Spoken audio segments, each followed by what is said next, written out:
Subscribe to knowledge gate bytes channel, जहां हम discuss करते हैं computer science related topics small videos में।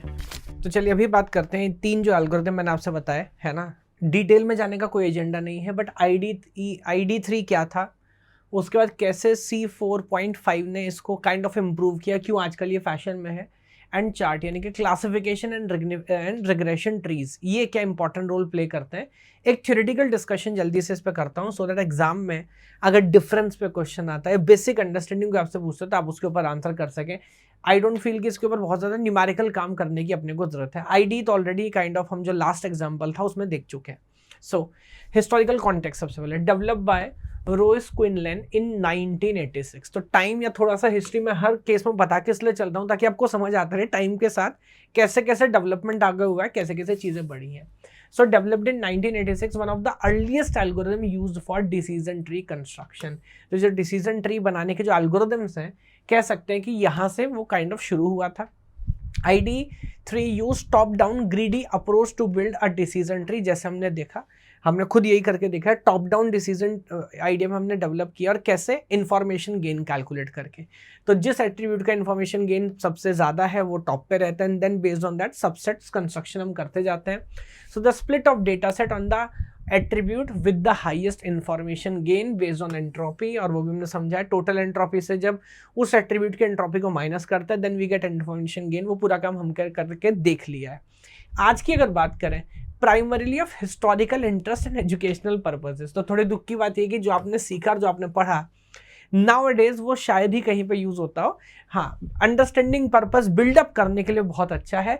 Basis for more advance algorithm, तो जो C4.5 है उसको जो एल्गोरिथमिक बेस देता है वो हमारा ID3 ही है। तो ऐसा नहीं कि हमारी लर्निंग वेस्ट है, सिंपल है, इजी टू अंडरस्टैंड है, और छोटे मोटे डेटा सेट्स पे डेटाबेस पे काम करना तो बढ़िया काम करता है। Prone to overfitting, handles only categorical attribute, doesn't handle missing value well। तो दो तीन पॉइंट है, इसके बारे में आगे बात करेंगे। ओवरफिटिंग का मतलब क्या है? नॉइस। तो अगर नॉइस आती है, क्योंकि हमेशा सारा डेटा परफेक्ट नहीं होगा, है ना, तो अगर डेटा में नॉइस है, डिस्टॉर्शन है, उसको कोई एल्गोरिथम कितने अच्छे से ट्रीट करता है, उसको एलिमिनेट करता है कि नहीं करता, उसको ज़्यादा इंपॉर्टेंस तो नहीं देता। ये भी एक इंपॉर्टेंट आइडिया है, बट यहाँ पर समझ आता है कि यार ये तो सबको इक्वली इंपॉर्टेंस दे रहा होता है, तो ये काइंड ऑफ एक डिसएडवांटेज आ जाता है किसके लिए? ID3 के लिए। अब आज जो मार्केट में है वो है C4.5, है ना। तो इसके ऊपर बिल्कुल एक शॉर्ट नोट लिखने के लिए एग्जाम में आ सकता है। आई डोंट थिंक इसको न्यूमेरिकली आपको पूरा सॉल्व करना पड़ेगा। So develop by Ross Quinlan in the age an extension of ID3 1986। Same person, ऐसा नहीं टीम चेंज हो गई, उन्होंने इसको एक्सटेंड किया एक नए एल्गोरिथम के साथ, and now that becomes one of the widely used decision tree algorithm. तो आजकल सबसे ज्यादा हिट मार्केट में यही है। It uses gain ratio. तो यहाँ पे सिर्फ इंफॉर्मेशन गेन की हम बात नहीं करते, गेन रेशियो की बात करते हैं। To select the best attribute for splitting, कैसे आप उसको सेलेक्ट करते हैं। Can handle both categorical and contiguous attributes, तो अलग अलग टाइप के एट्रीब्यूट्स को हैंडल कर पाता है। Prune the tree after it creates to avoid overfitting after it is created. तो अगेन प्रून करना मतलब वही, जो एट्रीब्यूट्स इंपॉर्टेंट नहीं है और काइंड ऑफ इतना इंपैक्ट नहीं कर रहा उनको बाहर भी कर देता है। Handle missing values by assigning probabilities to each potential values, और अगर कहीं पे कोई वैल्यू मिसिंग भी है तो वो तो खैर डिटेल की बात है, बट वहाँ पे प्रोबेबिलिटी वगैरह असाइन करके इसको यूज करते हैं। Used in various machine learning applications and often cited in academic research basis of popular data mining tool like C5 या C5.0। तो आजकल यूज हो रहा है, और जितने भी रिसर्च पेपर नाउडेज हम काम कर रहे थे most of them using this algorithm only. So robust है देन ID4, ये ऑलरेडी हम बात कर चुके हैं। कैटेगोरिकल और कंटिग्यूस दोनों डेटा को कंसीडर करता है। Include tree pruning to reduce overfitting and handle missing data better than. तो जो डिसएडवांटेज थे कायदे से ID3 के, वो सभी एडवांटेज यहाँ पर बन जाते हैं। इसकी अपनी कुछ प्रॉब्लम है, हाँ, है ना, कॉम्प्लेक्स होगा सर। अगर सारा काम कर रहा है, इतने अच्छे से कर रहा है, तो ऑब्वियसली इतनी आसानी से हम नहीं कर पाएंगे। तो computationally it is intensive due to ये जो गेन रेशो कैलकुलेशन है, जो हमने पहला एग्जांपल सॉल्व किया ID3 का, उसमें हमारा तेल निकल गया। इतनी सारी कैलकुलेशन है, इट इज वेरी डिफिकल्ट कि एग्जाम में आप पूरा क्वेश्चन सॉल्व कर पाए, या एग्जामिनर आपसे पूछ ले उतने डिटेल में जितना डेटा सेट हमने लिया, तो उसके लिए 1 घंटा चाहिए शायद, है ना। तो वो वाली चीज़ है। इसके आगे बात करें तो क्लासिफिकेशन एंड रिग्रेशन ट्रीज, ये CART क्या है, इस पर बात कर लेता हूँ।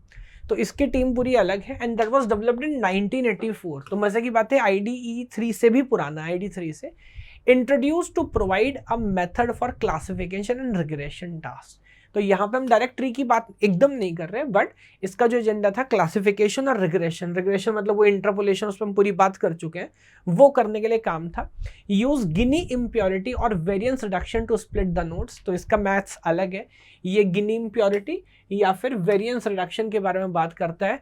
कैन हैंडल बोथ कैटेगरियल कंटिन्यूअस, ये सेम एडवांटेज हो गया। Perform binary splits which simplify the tree by increasing the depth, तो कभी कभी हमने देखा, जैसे हमारा एग्जांपल था टर्नरी स्प्लिट था उसमें, यानी कि एक नोड के 3 चिल्ड्रन भी हो सकते हैं, बट यहाँ पर हम बाइनरी ही रखते हैं टू मेक्स थिंग्स सिंपल। हालांकि उसकी वजह से ऑब्वियसली ट्री की डेप्थ ज्यादा हो सकती है, वो एक अलग बात है।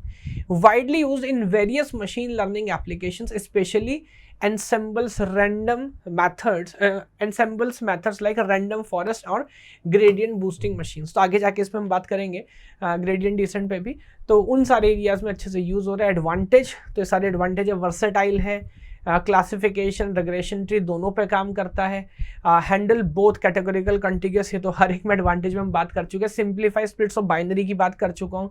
डिसीजन इजी, इंप्लीमेंटेशन आसान है।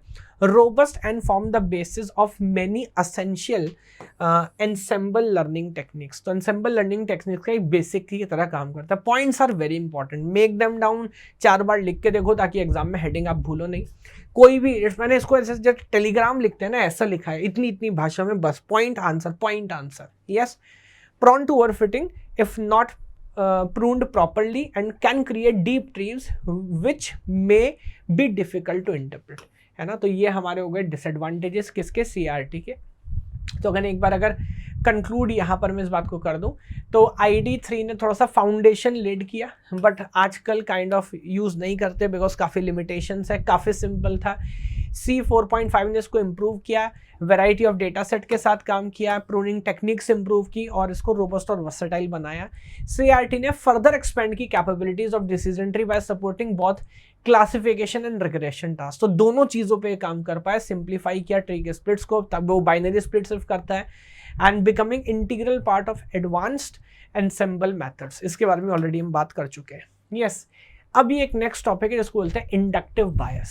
तो इंडक्टिव बायस क्या होता है, और ये एक छोटा सा टॉपिक है जिसपे कई बार मैंने अलग अलग यूनिवर्सिटीज में भी इसके ऊपर क्वेश्चन देखा है, तो 5 या 10 मार्क का क्वेश्चन आप यहाँ से एक्सपेक्ट कर सकते हो। एक छोटा सा आइडिया फंडामेंटल है before we approach to KNN, है ना। तो चलिए अभी इसको समझते हैं। अभी भी आप में से 75% से ज्यादा स्टूडेंट्स ने सब्सक्राइब नहीं किया है, so please like, share and subscribe.